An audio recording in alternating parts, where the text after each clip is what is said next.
حدیث قدسی ہے کہ اللہ فرماتا ہے کہ سب سے پہلے میں نے جس چیز کو تخلیق کیا ہے وہ اپنے محبوب کا نور ہے، یعنی محمد مصطفیٰ کے نور کو تخلیق کیا ہے۔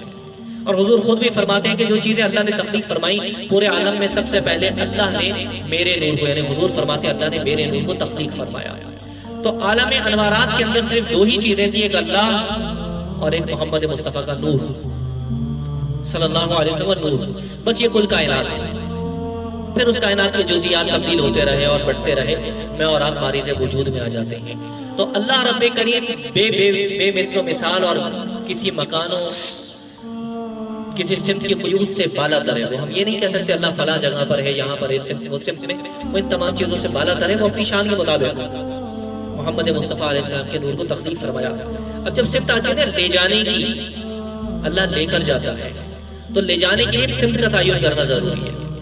میں آپ سے کہوں نا میں آپ کو سمندر لے جا رہا ہوں، تو سمندر ایک جگہ پر ہوگا اور اس کی سمت تعین کی جائے گی کہ آپ اس کے قریب لے کر جا رہے ہیں، یا مشرق ہوگا یا مغرب ہوگا یا اسفل ہوگا یا اعلیٰ ہوگا، کوئی نہ کوئی سمت ہوگی۔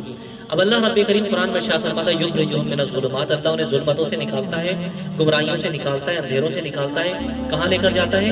نور کی طرف لے جاتا ہے۔ اب جب آپ سمت کی بات کریں گے نا کہ نور کی طرف لے جاتا ہے، تو اس کا مطلب یہ ہے کوئی خاص نور ہے جس کی طرف سفر کیا جائے گا۔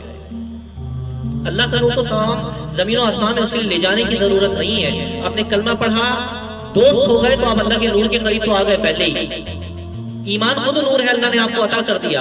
اب اللہ رب کریم اپنے پیاروں کو کس کے پاس لے کر جاتا ہے؟ یہ قرآن آپ کو اشارتاً سمجھا رہا ہے کہ جب تم میرے پیارے ہو جاتے ہو تو دوست کو میں محبوب کی مجلس میں لے جاتا ہوں۔ دوستوں کو محبوب کے پاس بٹھایا جاتا ہے۔ عام ولی اور ولی کامل دوستی کے درجے پہ رہتا ہے، لیکن نبی جو ہوتے ہیں دوستی کے درجے سے بہت اونچے ہوتے ہیں، وہ خلیل ہوتے ہیں، وہ اللہ کے کریم ہوتے ہیں، وہ اللہ کے قریب ہوتے ہیں۔ لیکن اللہ رب کریم نے جس کو اپنا خاص محبوب بنایا ہے وہ آمنہ کا لال ہے۔